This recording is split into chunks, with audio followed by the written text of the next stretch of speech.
고린도전서 15장 1절부터 11절까지를 제가 대신 봉독해 드리겠습니다. 하나님의 말씀을 들으십시오. 형제들아, 내가 너희에게 전한 복음을 너희에게 알게 하노니 이는 너희가 받은 것이요 또 그 가운데 선 것이라. 너희가 만일 내가 전한 그 말을 굳게 지키고 헛되이 믿지 아니하였으면 그로 말미암아 구원을 받으리라. 내가 받은 것을 너희에게 먼저 전하였노니 이는 성경대로 그리스도께서 우리 죄를 위하여 죽으시고 장사 지낸 바 되셨다가 성경대로 사흘 만에 다시 살아나사 게바 즉 베드로에게 보이시고 후에 12 제자에게와 그 후에 500여 형제에게 일시에 보이셨나니 그 중에 지금까지 대다수는 살아있고 어떤 사람은 잠들었으며 그 후에 야고보에게 보이셨으며 그 후에 모든 사도에게와 맨 나중에 만삭되지 못하여 난 자 같은 내게도 보이셨느니라. 나는 사도 중에 가장 작은 자라. 나는 하나님의 교회를 박해하였으므로 사도라 칭함받기를 감당하지 못할 자니라. 그러나 내가 나된 것은 하나님의 은혜로 된 것이니 내게 주신 그의 은혜가 헛되지 아니하여 내가 모든 사도보다 더 많이 수고하였으나 내가 한 것이 아니요 오직 나와 함께 하신 하나님의 은혜로다. 그러므로 나나 그들이나 이같이 전파함에 너희도 이같이 믿었느니라. 아멘. 오늘은 부활절입니다. 예수께서 지난 금요일에 오전 9시에 십자가에 못 박히셨고 장장 6시간 동안 그 고난을 겪으시고 오후 3시에 돌아가셨죠. 그리고 이후에 장사 되시고 토요일 하루를 보내시고 오늘 주일인 2000년 전 정확히 오늘 새벽에 예수께서 죽음의 권세를 깨뜨리시고 부활하셨습니다. 그리고 오늘 이 고린도전서 15장은 성경 전체에서 부활장이라 불리는 말씀입니다. 그래서 여러분들이 아시다시피 히브리서 11장은 믿음의 장이라 불리고 또 고린도전서 13장은 사랑장이라 불리는데 오늘 이 15장 말씀은 이제 부활장으로 예수 그리스도의 부활과 또 우리의 부활에 대해서 가장 상세하게 알려주는 말씀이라 할 수가 있습니다. 그래서 우리에게는 4개의 복음서가 있지 않습니까? 그래서 신약의 4개의 복음서는 예수 그리스도의 죽음과 부활에 대한 사건 자체를 우리에게 알려준다면 이 고린도전서 15장 말씀은 그리스도께서 죽으시고 부활하신 것이 우리에게 어떤 의미가 있는가 그 신학적인 의미를 우리에게 전해주는 제 말씀이라 할 수가 있습니다. 그래서 오늘 말씀을 보면 일단 사도 바울은 너희가 들은 복음이라고 하면서 그들이 들은 복음을 상기시켜 줍니다. 1절 말씀 한번 보십시오. 형제들아, 내가 너희에게 전한 복음을 너희에게 알게 하노니 이는 너희가 받은 것이요 또 그 가운데 선 것이라. 사도 바울의 말은 무슨 말입니까? 내가 과거에 너희에게 복음을 전했고 지금 다시 한번 이 복음을 상기시키기를 원한다 이렇게 말을 하는 거죠. 그리고 이어서 바울은 이 복음을 믿는 자는 누구든지 구원을 얻게 된다 이렇게 말합니다. 2절 말씀, 너희가 만일 내가 전한 그 말, 즉 복음을 굳게 지키고 헛되이 믿지 아니하였으면 그로 말미암아 구원을 받으리라. 그렇다면 사도 바울이 말하고 있는 이 복음이라는 것은 이제 무엇일까? 이 복음은 신약에서 헬라어로 유앙겔리온이라는 단어입니다. 그래서 유라는 단어는 이제 기쁜 혹은 좋은이라는 뜻이고 앙겔리온이라는 것은 소식에 해당되는 단어입니다. 즉 유앙겔리온 복음은 기쁜 소식, 복된 소식이고 특별히 하나님께서 그리스도 안에서 우리를 구원하셨다. 우리의 구원에 필요한 모든 일들을 이미 이루셨다는 그 소식이 바로 이 복음이라 할 수가 있겠죠. 따라서 이 복음이라는 것은 여러분들도 한때 그러셨겠지만 많은 사람들이 오해하는 것처럼 우리가 뭔가를 지키고 행해서 구원을 얻는 어떤 가르침이 아닙니다. 많은 사람들은 복음을 내가 뭔가를 해서 내 스스로 구원받는 어떤 것으로 오해합니다. 근데 복음은 가르침이 아니라 말 그대로 소식인 거죠. 즉, 이 복음이라는 것은 우리가 지켜 행해야 될 어떤 것을 의미하는 게 아니라 하나님께서 우리를 위해 이미 이루신 그 모든 일에 대한 소식인 것입니다. 그래서 예를 한번 들어보면 저나 여러분들이나 이 땅에 전쟁이 나서 우리가 어떤 한 왕국에 살고 있는데 이 땅에서 전쟁이 났고 그리고 우리는 이제 적들에게 포위되어서 산속 깊은 동굴에 숨어 있다고 해봅시다. 그래서 저나 여러분들이나 지금 여기가 동굴 속입니다. 그리고 우리가 가진 식량과 물이 이제 다 떨어져서 여기에 있다면 필히 죽게 됩니다. 그래서 여기 안에 있으면 굶어서 죽고 밖으로 나가면 적들의 공격을 받아서 죽고, 그러니까 어느 경우에서도 우리는 이제 죽는 것이 거의 확정된 거죠. 근데 이런 우리에게 왕이 비밀리에 한 편지를 보냈는데 그 편지 봉투에 보니까 복음이라고 이렇게 써져 있는 편지였습니다. 그래서 제가 그것을 딱 뜯고 이제 편지 내용을 읽었는데 이제 이런 내용이 적혀 있는 거죠. 제목, 구원의 소식, 복음. 내용, 너희가 죽을 각오를 해서 싸워서 적의 포위망을 뚫고 탈출하면 살 수도 있을 거다. 그러나 그게 실패하면 너희 모두는 죽을 거다. 여러분들이 생각하기에 이것은 복음입니까? 그렇지 않죠. 이것은 우리를 조롱하는 것입니다. 이거는 화나게 하는 거죠. 이는 우리를 좌절하게 만드는 말일 뿐이지 않겠습니까? 그렇다면 복음, 구원의 소식은 뭘까요? 복음의 소식은 이런 거죠. 우리가 적을 무찌르면 구원받으리라. 이게 복음이 아니라 복음은 이런 것입니다. 왕인 내가 적이 이곳을 공격하는 틈을 타서 내가 그들의 나라의 본국을 쳐들어가서 모든 군인들을 무찌르고 왕을 사로잡았다. 그리고 그렇기 때문에 너희를 포위하고 있는 적들은 지금 사기를 잃고 우왕좌왕하고 있고 지금 모두가 도망가고 있다. 그래서 나는 이제 이 패잔병들을 소탕할 거고 거기에 있는 너희의 구원은 이미 시간 문제다. 나는 너희를 이미 구원했고 구원할 거다.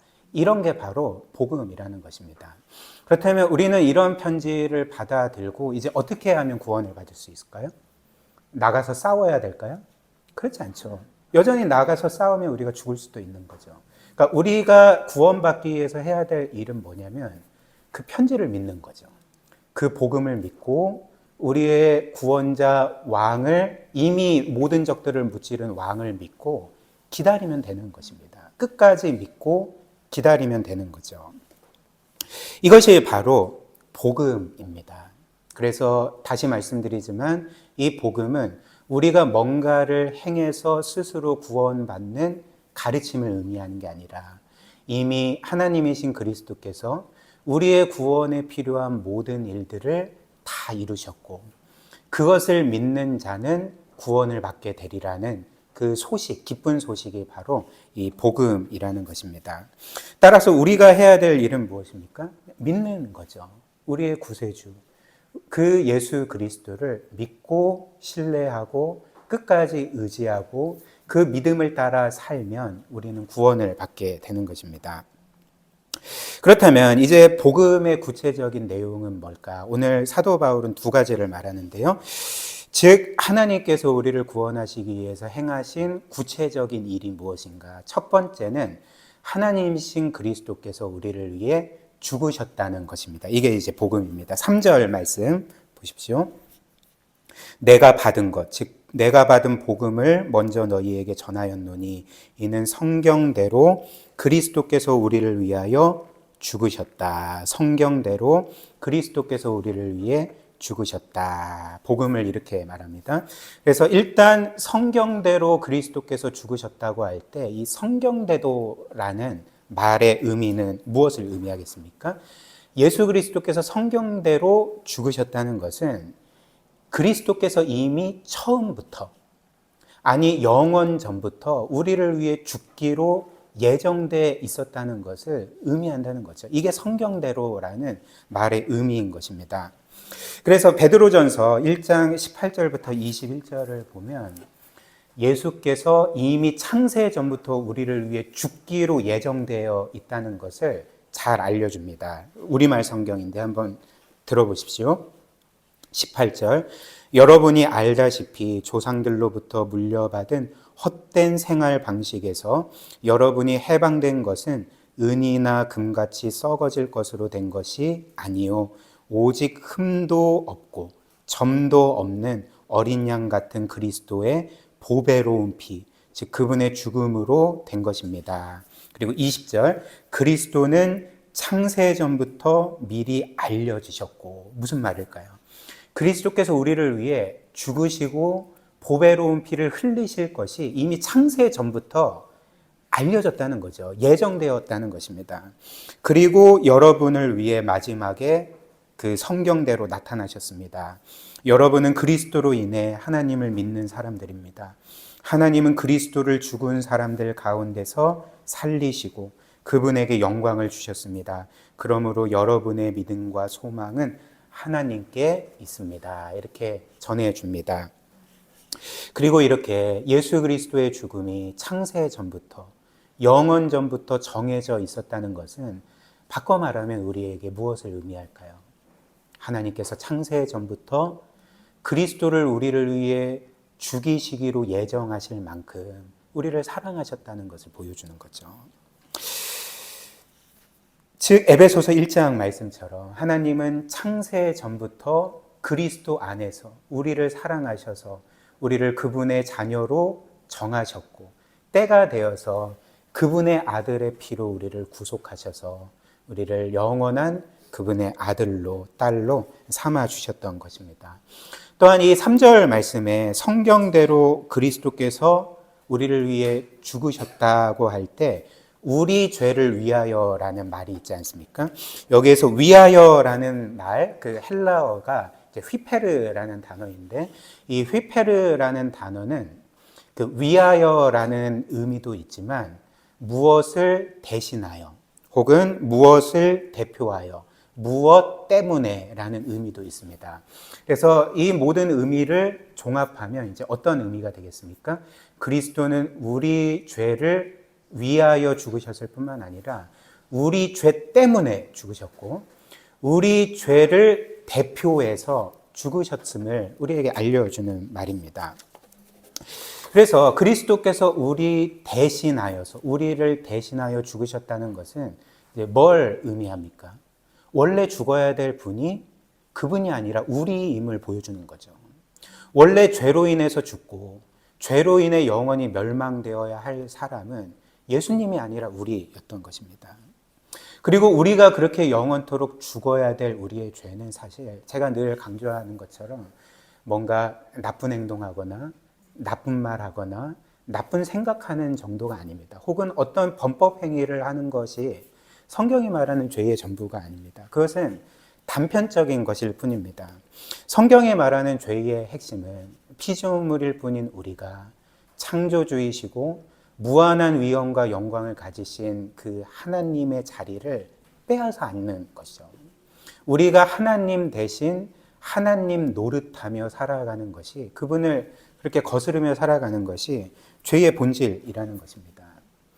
그래서 하나님이 하나님이 아니라 내가 하나님이고, 그래서 나는 늘 하나님 위에 군림하며 사는 것, 이게 바로 성경이 말하는 죄의 핵심이 되는 거죠. 그래서 금요일에도 살펴보았지만 죄의 정의를 이렇게 우리가 하나님 위에 있고 하나님 위에서 군림하는 것이라면 우리는 우리의 악행을 통해서만 죄를 짓는 게 아니라 우리의 선행을 통해서도 얼마든지 죄를 지을 수가 있습니다. 왜냐하면 우리는 우리의 악행뿐만 아니라 우리의 선행을 통해서도 하나님을 조정하려고 할 수 있기 때문에 그렇죠. 하나님 위에 있으려고 할 수 있고 하나님 위에 군림하려고 할 수 있기 때문에 그렇습니다. 예를 들면 일단 우리의 죄가 악행으로 나타날 때 악행을 통해서 하나님 위에 군림한다는 의미가 무엇이겠습니까? 이렇게 말하는 거죠. 나의 삶은 하나님의 것이 아니라 내 거야. 그렇기 때문에 내 인생도 내 거고 내 인생의 시간표도 내 거고 내 인생의 계획도 내 거고 내가 가진 모든 것이 다 내 거야. 그렇기 때문에 나는 하나님의 뜻이 아니라 내 뜻대로 살 거야 라고 하면서 하나님의 뜻을 거스르며 그렇게 살아가는 것입니다. 그렇다면 이렇게 악행을 하면서도 그 죄의 본질은 무엇입니까? 내가 하나님 위에 있는 거죠. 내가 하나님 위에 군림하는 것입니다. 또한 우리의 죄는 악행뿐만 아니라 선행을 통해서도 나타납니다. 어떻게 나타날까요? 이렇게 말을 하는 거죠. 그래, 나는 이렇게 선행도 많이 하고 이렇게 신앙생활도 열심히 하고 이렇게 의로운 삶을 살아가는데 그렇기 때문에 하나님은 나에게 전적으로 빚져 계셔. 그렇기 때문에 하나님은 내가 원하는 대로 움직이셔야 되고 내가 원하는 것을 무조건 주셔야 되고 하나님은 내 인생의 시간표대로 움직이셔야 돼요. 만약 하나님께서 그렇게 하지 않으시면 하나님은 부당하고 불의한 분이야 라고 하면서 그렇게 살아가는 거죠. 이 경우에도 하나님이 위에 계십니까? 우리가 위에 있습니까? 당연히 우리가 위에 있는 거죠. 우리는 우리의 선행과 의로움과 열심 있는 신앙생활을 통해서도 하나님 위에 군림하려고 하는 자들인 것입니다. 따라서 우리의 죄는 결코 작은 죄가 아닙니다. 내가 뭔가 경범죄를 졌다 할지라도 그 모든 것이 다윗이 말한 것처럼 이 세상 모든 죄가 하나님을 향한 죄고 그리고 우리의 죄는 그런 의미에서 결코 작지 않은 거죠. 왜냐하면 우리의 죄는 단지 뭔가 어떤 작고 사소한 죄를 범한 죄가 아니라 우리 자신이 무한히 크신 하나님의 자리를 찬탈하고 그분을 무시하고 그분의 뜻을 거스르고 그분을 없는 것처럼 살아가는 죄이기 때문에 무한한 영광의 하나님께 지은 죄이기 때문에 우리의 죄의 크기는 무한한 거죠. 그렇기 때문에 성경은 우리가 받는 형벌도 무한한 형벌, 영원히 받는 멸망으로 말을 한다는 것입니다. 그러나 복음은 무엇일까요? 복음은 단 한마디로 하나님께서 이처럼 죄에 대한 결과로 영원한 형벌을 받아야 될 우리에게 그 형벌을 내리지 아니하시고 오늘 우리가 3절에서 본 것처럼 우리를 대신하여서 즉 우리가 받을 형벌을 우리에게 내리지 아니하시고 그분이 대신 받으신 것이 복음이라는 것입니다. 그분이 대신 십자가에 못 박히셨고 그분이 대신 물과 피를 쏟으셨고 그분이 대신 사망의 상키운 바 되셨고 그분이 대신 십자가 위에서 우리가 받아야 될 하나님의 모든 진노와 심판을 받으신 것이 그래서 우리를 영원토록 구원하신 것이 이 복음의 소식이 되는 거죠. 그래서 누구든지 우리를 대신하여 죽으신 이 예수 그리스도를 믿는 자마다 구원을 받는 거죠. 요한복음 3장 16절처럼 하나님이 세상을 이처럼 사랑하사 독생자를 주셨으니 이는 그를 믿는 자마다 멸망하지 아니하고 우리가 멸망해야 되는데 멸망하지 아니하고 도리어 그리스도께서 받으셔야 될 영생을 우리가 받게 된다. 이것이 바로 이제 복음의 핵심 메시지인 것입니다. 그러나 오늘 사도 바울은 이 복음을 단지 예수 그리스도께서 우리를 위해 죽으셨다로만 말하지 않습니다. 복음은 그리스도께서 우리를 대신하여 죽으셨을 뿐만 아니라 우리를 위해 다시금 사셨다. 이것인 거죠. 3절, 4절 다시 한번 보십시오. 내가 받은 것을 먼저 너희에게 전하였노니 이는 성경대로 그리스도께서 우리 죄를 위하여 대신하여 죽으시고 장사 지낸 바 되셨다가 성경대로 사흘 만에 다시금 살아나셨다. 이것이 바로 복음인 것입니다. 그리고 2000년 전에 바로 정확히 오늘 새벽에 예수님께서 죽음을 이기시고 부활하신 거죠.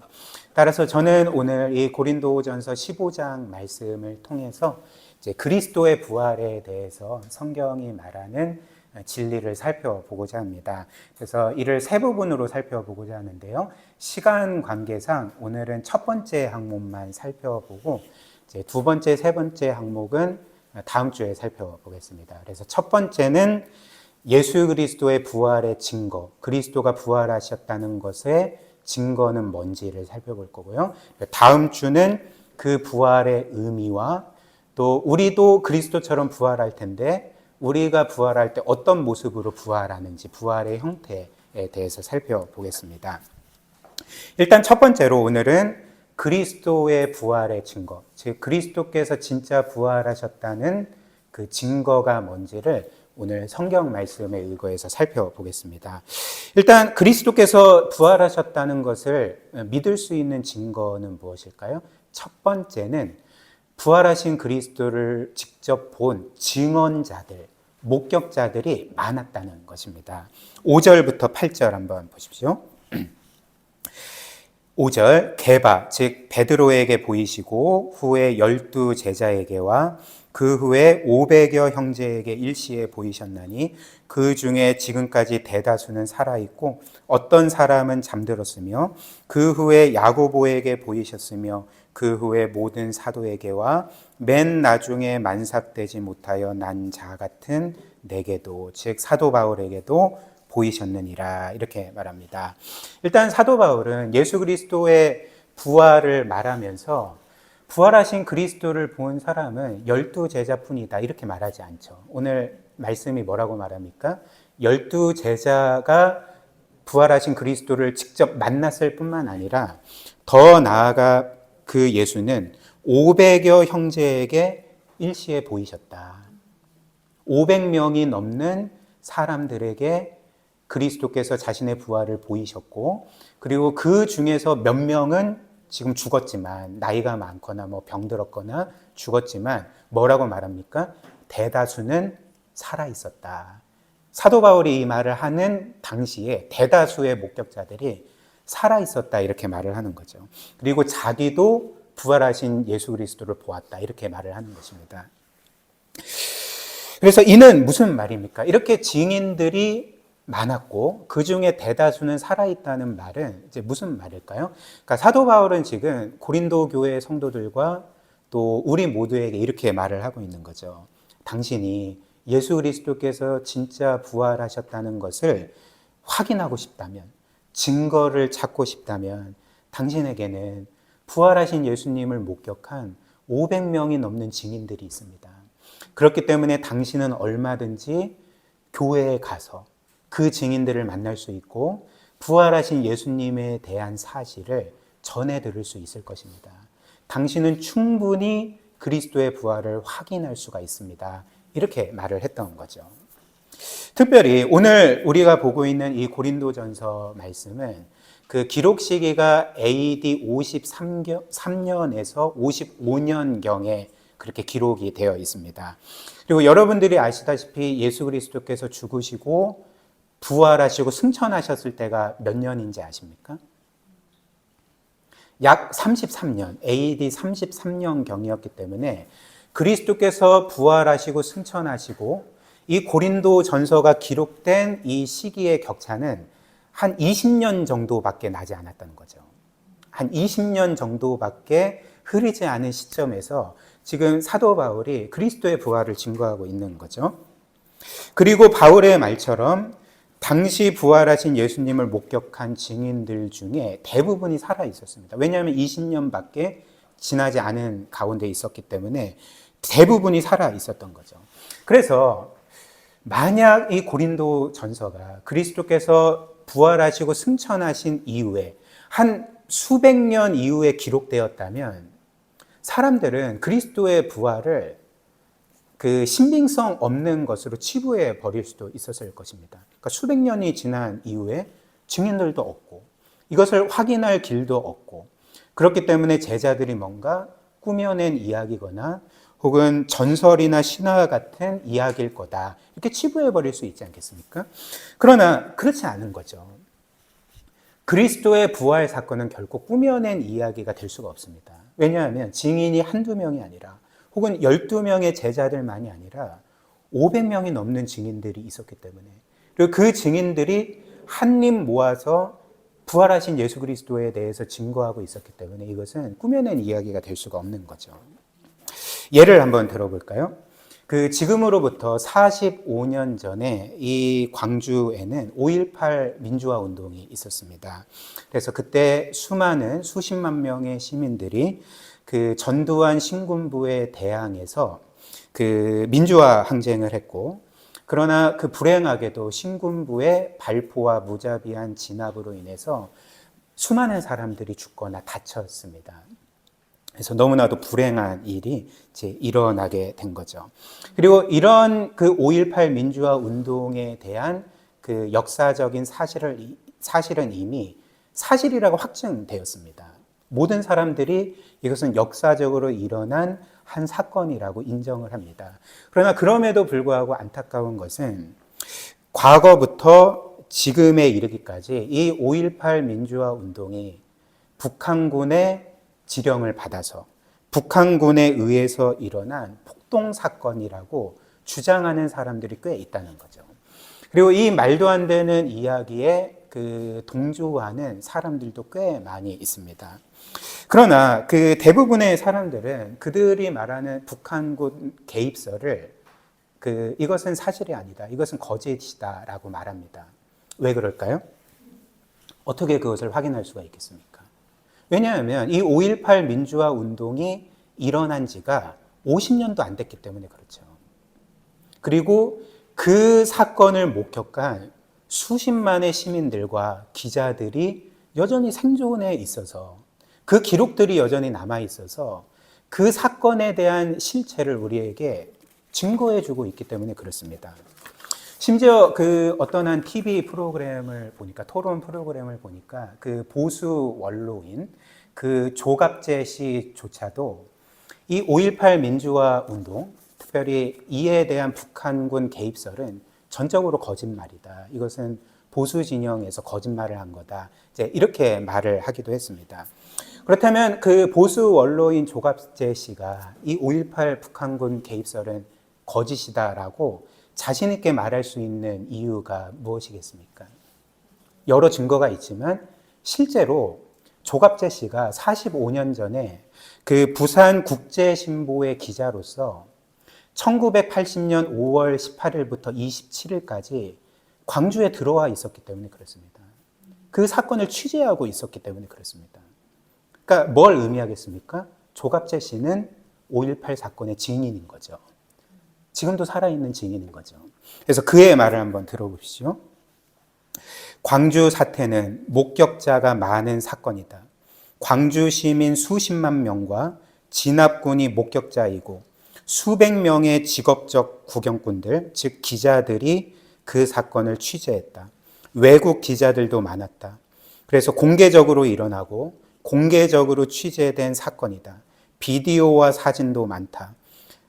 따라서 광주 사태를 취재했던 나를 포함한 어떤 기자도 북한군 부대가 개입했다는 생각을 결코 하지 않았다, 이렇게 말을 하고 있습니다.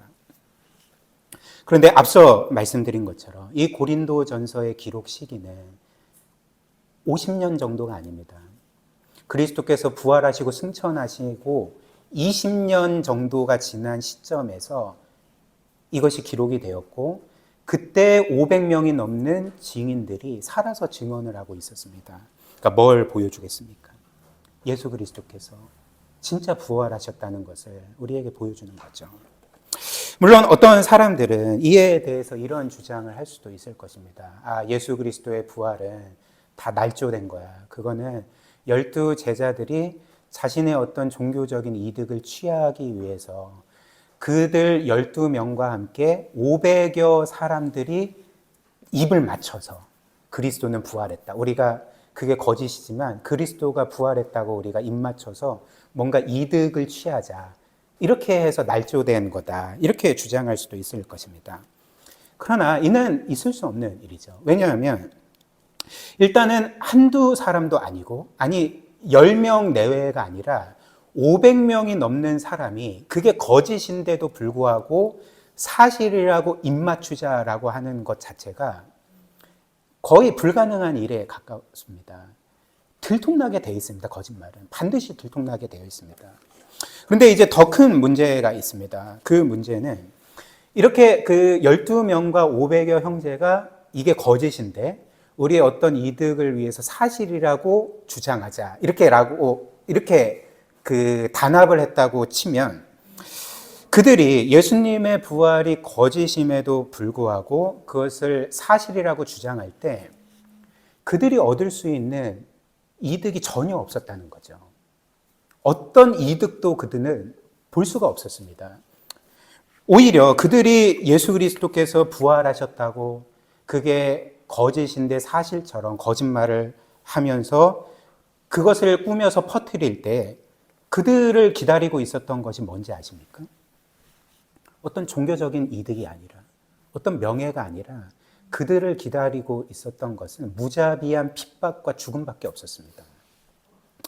한번 생각을 해보십시오. 예수 그리스도께서 십자가에 못 박히셨을 때, 물론 그것은 하나님께서 우리를 위해서 그분의 아들을 못 박으신 거지만, 사람의 손을 빌려서 못 박으신 거지만, 그러나 표면적으로 그리스도께서 십자가에 못 박히셨을 때 그렇게 정죄당한 죄목이 뭔지 아십니까? 우리가 금요일에 살펴본 것처럼 예수님은 엄밀히 말하면 정치범으로 빌라도에게 정죄받아서 죽으신 것입니다. 왜냐하면 그 죄목 자체가 자칭 유대인의 왕이라 칭하는 죄로 정죄받고 십자가에 못 박히셨기 때문에 그런 거죠. 그런데 이것은 사실 당시 로마와 로마 황제에 대한 반역 행위였습니다. 왜냐하면 엄밀히 말하면 유대 지역의 왕은 로마 황제였기 때문에 그런 거죠. 물론 그 빌라도가 총독으로서 다스리긴 했지만 빌라도도 로마 황제 밑에 있었던 사람이었기 때문에 유대 지역의 왕은 엄밀히 말하면 그들을 통치하고 있던 로마와 황제였습니다. 근데 이런 상황 가운데 예수 그리스도께서 나는 유대인의 왕이라고 주장하는 것은 뭘 의미하겠습니까? 그러니까 로마 황제에 대한 반역 행위를 의미하는 거죠. 이런 이유로 당시 빌라도가 예수님을 심판할 때에 빌라도는 예수님이 무죄인 것을 알고 끝까지 이 예수님을 풀어주려고 했습니다. 근데 그때 성난 유대 군중들이 이 빌라도를 어떻게 압박했는지 아십니까? 그러니까 이렇게 말을 했던 거죠. 당신이 자칭 유대인의 왕이라는 이 예수를 풀어준다면 당신은 로마 황제에게 반역하는 것입니다. 라고 하면서 압박을 했고 빌라도는 그 예수를 십자가에 못 박도록 내어 주었던 거죠. 그렇기 때문에 예수님의 제자들과 500여 형제들이 갑자기 예수 그리스도는 다시 살아나셨다. 예수님은 정말 하나님이 맞으시고 예수님은 진정한 유대인들의 왕이시다라고 주장하면 이제 어떻게 되겠습니까? 그들을 기다리고 있는 건 뭡니까? 그러니까 극심한 무자비한 핍박과 죽음밖에 없는 거죠. 그들도 사로잡혀서 십자가에 못 박힐 수 있는 위험이 있다는 것입니다. 그렇기 때문에 그들이 얻을 수 있는 이득은 전혀 없었다는 거죠. 그리고 그들은 이렇게 부활하신 예수님, 그리스도께서 부활하셨다는 사실을 전할 때에 로마인들에게만 핍박을 받을 뿐만 아니라 자기의 동족인 유대인들에게도 핍박받는 것이 확실했습니다. 왜냐하면 예수를 하나님의 아들이라고 선포하는 것 자체가 유대인들 입장에서는 신성모독이기 때문에 그들은 자기 동족에게도 핍박받고 배척당할 수가 있었던 거죠. 그러나 사랑하는 여러분, 그럼에도 불구하고 이 12 제자들과 500여 형제들과 이후에 그들의 증언을 통해 예수 그리스도를 믿은 수많은 성도들은 계속적으로 예수께서 부활하셨다. 예수께서 하나님의 아들이시자 하나님이시다. 우리의 구세주시다라고 선포했습니다. 그리고 그런 이유로 그들은 핍박을 받고 감옥에 갇히고 죽임을 당하고 순교했습니다. 그러나 그들은 결코 두려워하지 않고 계속적으로 예수 그리스도의 부활을 선포했습니다. 뭘 보여줄까요? 예수 그리스도께서 정말 부활하셨기 때문에 그런 거죠. 또한 예수님의 부활의 증거는 또 있습니다. 그 증인들 뿐만 아니라 그렇게 예수 그리스도의 부활을 직접 목격한 그 증인들의 삶이 완전히 바뀌었다는 거죠. 특별히 이 제자들의 삶은 부활 전과 부활 후가 완전히 바뀌어 버렸습니다. 사실 여러분들도 아시다시피 원래 예수님의 제자들은 예수님을 따르긴 했지만 예수님을 위해 따른 것이 아니라 자기 자신들의 어떤 이득을 위해서 예수님을 따랐던 자들이었습니다.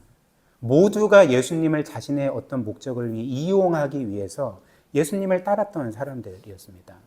그렇기 때문에 예수께서 이제 목요일 밤에 대제사장이 보낸 군인들에게 사로잡히셨을 때 제자들이 예수님을 어떻게 대했을까요?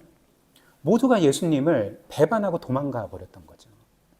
심지어 예수님의 수제자였던 베드로, 내가 주님을 사랑하고 주님은 하나님의 아들이요 그리스도이십니다라고 고백했던 그 베드로조차도 자신의 그 목숨의 위기 가운데 예수님을 3번이나 모른다고 부인했고 마지막에는 저주까지 하면서 예수님을 부인하지 않았습니까?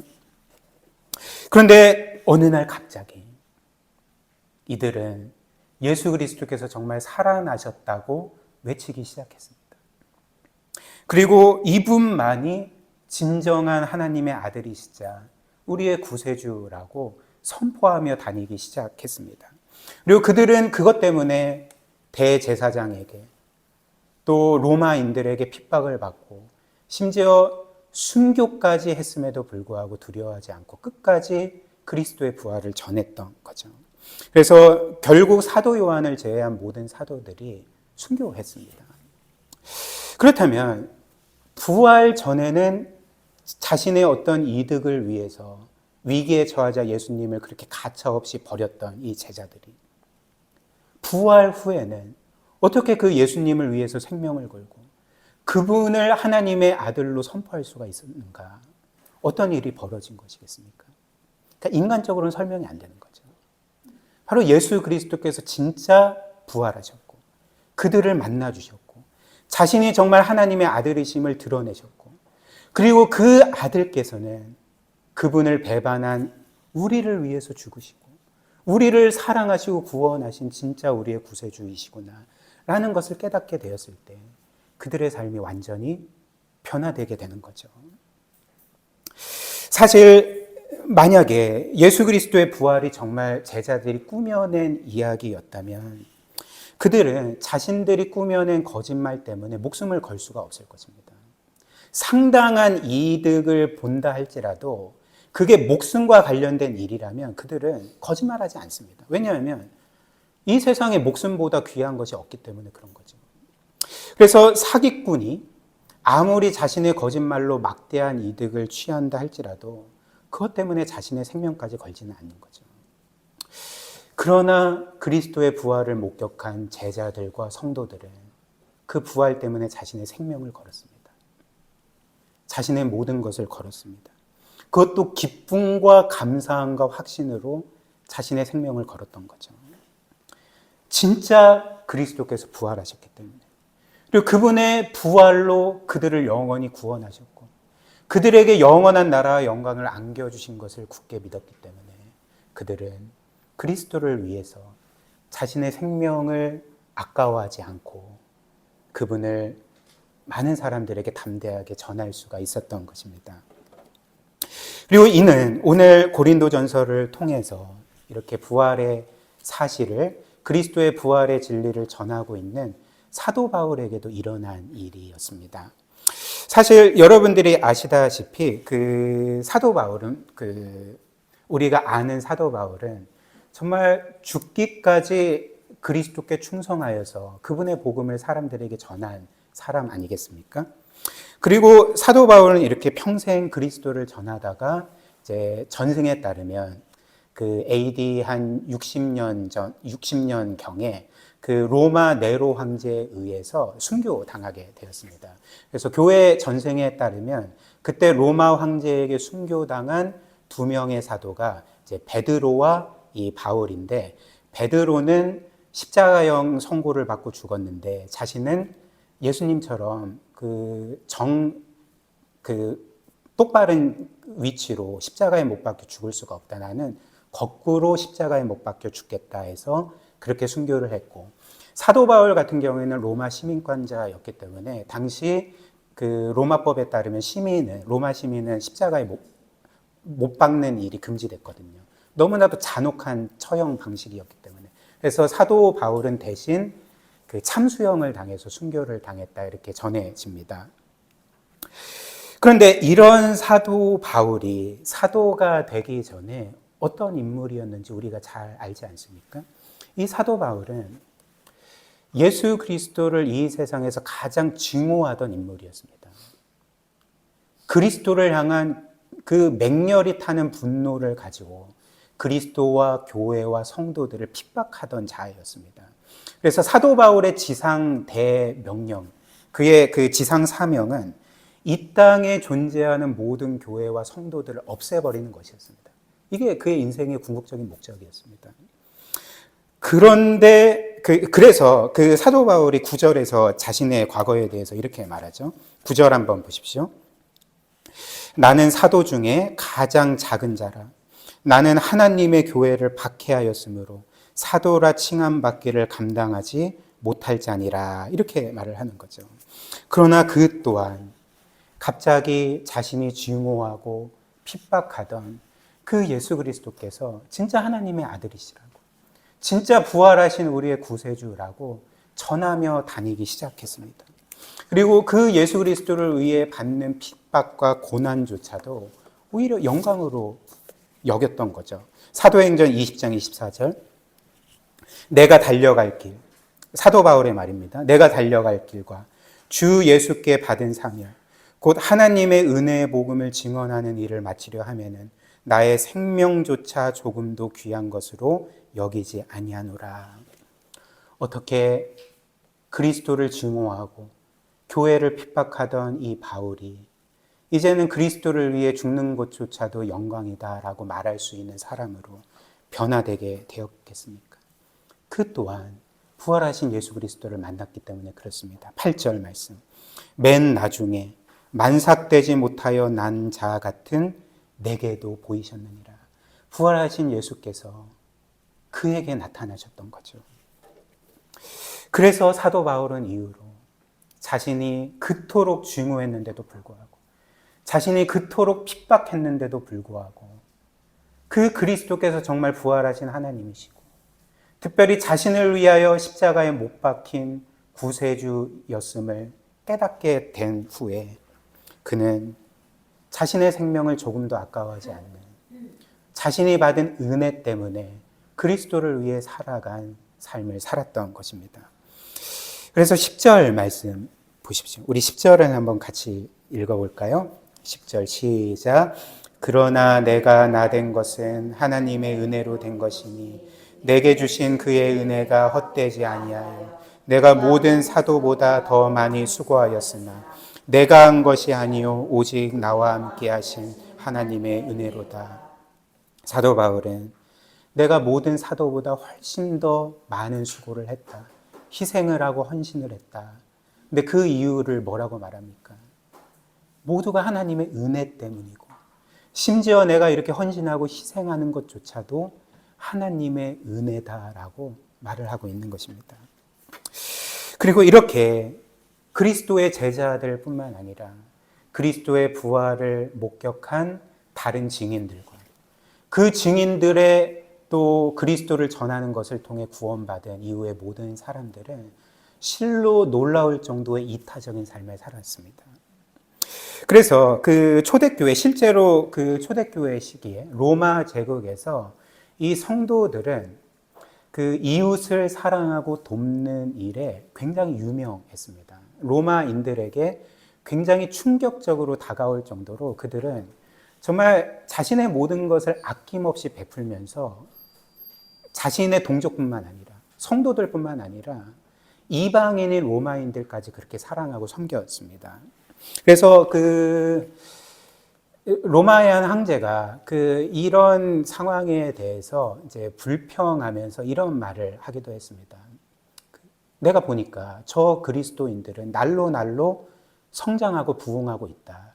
근데 내가 저 교회와 성도들이 부흥하는 이유를 이렇게 살펴보니까 우리 로마인들은 동족조차도 돕지 않는데 저 그리스도인들은 자신의 동족뿐만 아니라 우리 로마인들까지도 사랑하고 섬기고 돕는다. 그렇기 때문에 저 교회가 성장하지 않을 수가 없다라고 그렇게 말하기도 했습니다. 그 로마 황제 줄리안의 말입니다. 이처럼 그들은 전적으로 이타적인 삶을 살았습니다. 그리스도인들은 가난한 자들을 돕고 섬기는 일에 유명했고 그리고 앞장섰고, 그리고 당시의 로마인들은 아기를 낳을 때 그 아기의 성별이 남성이 아니라 여성이면, 여자 아기라면 길거리에 내버렸습니다. 그냥 가차없이 내버렸습니다. 근데 그 버려진 아기들을 데려다 키운 사람들이 누군지 아십니까? 그리스도인들이 그 일을 했던 거죠. 특별히 2세기와 3세기에 그 로마 제국 전역에 몇 차례 큰 전염병이 돌았습니다. 우리도 약 5년 전에 코로나 그 전염병 때문에 전 세계적으로 수많은 사람들이 죽지 않았습니까? 근데 이때는 의료적으로도 그렇게 발전된 시기가 아니었기 때문에 그 한 지역의 전염병이 돌면 정말 수많은 사람들이 죽었습니다. 그래서 이렇게 로마 제국에 몇 차례 큰 전염병이 돌았고, 그래서 인구의 그 전체 인구의 거의 10% 내지 20%가 죽어가는 상황 가운데 이제 사람들이 도시에 전염병이 도니까 어떻게 해야 되겠습니까? 심지어 그렇게 전염병으로 죽어가던 자신의 가족을 버리고 그 도시를 탈출을 하는 거죠. 자신도 죽으니까. 거기에 있으면 자신도 죽으니까 그 도시를 탈출할 때에 끝까지 그 도시에 남아서 병든 자들을 간호하며 함께 죽어갔던 이들이 누구인지 아십니까? 그리스도인들인 거죠. 그렇다면 그들은 어떻게 이렇게 할 수가 있었을까? 어떻게 죽어가는 자들과 함께 죽어갈 수가 있었을까? 어떻게 그렇게 죽음을 두려워하지 않은 채 끝까지 이웃들을 돌보고 섬길 수가 있었을까? 무엇 때문입니까? 많은 신학자들, 심지어 비그리스도인 역사가들조차 이런 결론을 내립니다. 그들이 믿고 있던 부활의 교리 때문이었다. 그들이 믿는 신인 그리스도가 부활했고, 그들 또한 그리스도처럼 부활할 것을 믿었기 때문에, 즉 죽음이 끝이 아니라 그들에게는 이미 영원한 생명이 주어졌다는 것을 굳게 믿었기 때문에 그들은 죽음을 두려워하지 않고 그렇게 이웃들을 섬길 수가 있었다라고 전해주고 있는 거죠. 그런데 그들이 이렇게 이타적인 삶을 살았던 이유는 단지 예수 그리스도의 부활 자체를 믿었기 때문은 아닙니다. 한번 곰곰이 생각을 해보십시오. 그리스도께서 부활하신 것과 그들이 이타적인 삶을 살아가는 것이 무슨 상관관계가 있겠습니까? 그러니까 곰곰이 생각하면 상관관계가 별로 없는 거죠. 그리스도께서 부활하신 것과 그래 내가 이타적으로 살아야 돼 라는 것에는 별로 그 논리적인 상관관계가 없습니다. 그리고 만약에 그 부활하신 예수 그리스도께서 자신의 이득을 위해서 사람들을 이용하는 이기적인 신이라면, 이 세상 많은 신들처럼 그리스도께서 자신의 이득을 위해 사람들을 이용하고 너 나 섬겨, 그렇게 하면 내가 너가 원하는 것을 줄게 라는 신이었다면 그리스도께서 부활하신 것과 그것을 믿는 우리가 이타적으로 살아가야 되는 것은 별로 상관관계가 없는 거죠. 이타적으로 살지 않아도 됩니다. 그렇지 않습니까?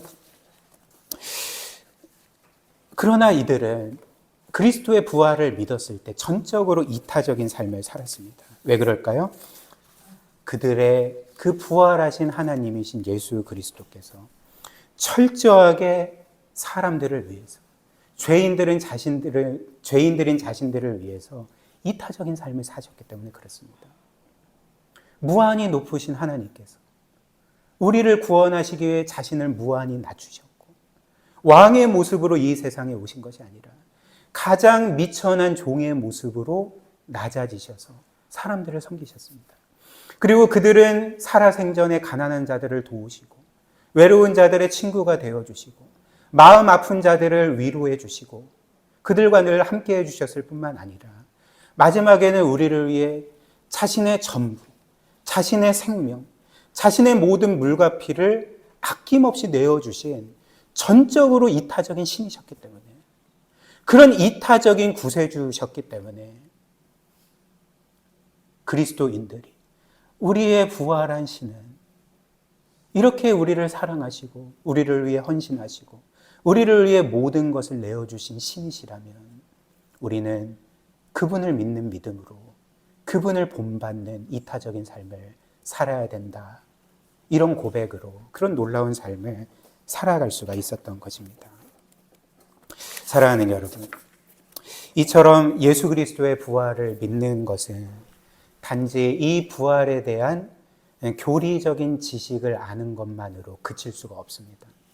우리가 진짜 그리스도께서 부활하신 것을 믿는다면, 그리고 부활하신 예수께서 우리를 위해 모든 것을 내어주신 하나님이신 것을 우리가 정말로 믿는다면, 그분에 대한 믿음은 단지 지식으로 그치지 아니하고 우리의 삶을 변화시키는 거죠. 우리의 영혼과 심령을 변화시키는 거죠. 그리고 그 믿음은 지식으로 끝나는 게 아니라 반드시 우리로 하여금 그 예수 그리스도를 닮아가게 만든다는 것입니다.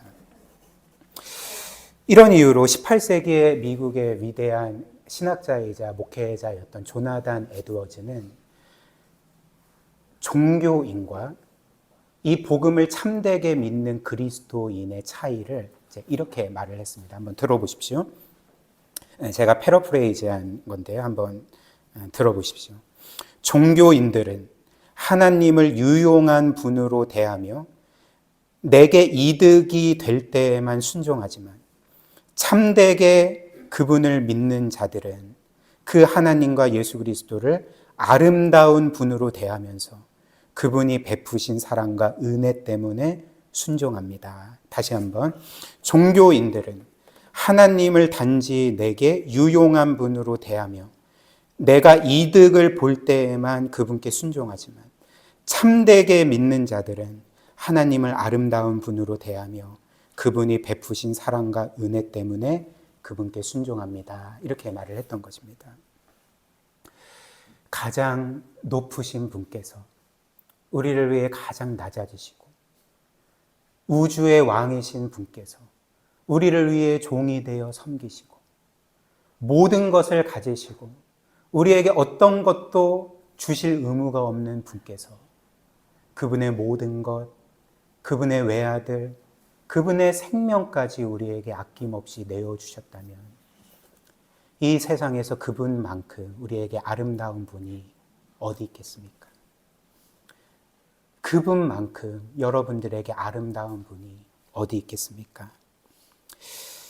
이 하나님이신 이 부활하신 예수 그리스도를 보고 그분의 아름다우심과 베푸신 사랑과 은혜를 늘 기억하며 그분을 닮는 삶 사시기를 주님의 이름으로 축복합니다.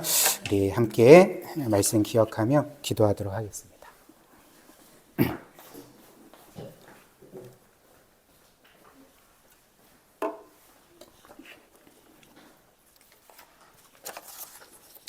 우리 오늘 함께 기도할 때 정말 우리 구주께서 죽으시고 부활하신 것은 우리를 위해 죽으시고 부활하셨습니다.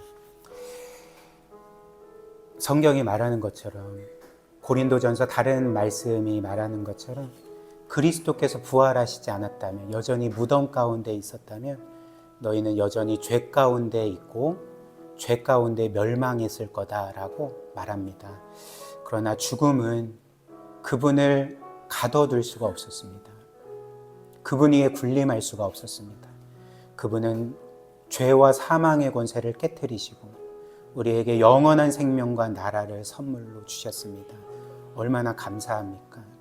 얼마나 놀라운 은혜입니까? 우리가 이것을 기억하고 특별히 그 부활하신 예수께서 우리를 위해 자신의 모든 것 내어주신 이타적인 하나님이심을 기억하며 우리도 그리스도를 닮는 삶을 살아가게 해달라고 우리 함께 기도하도록 하겠습니다.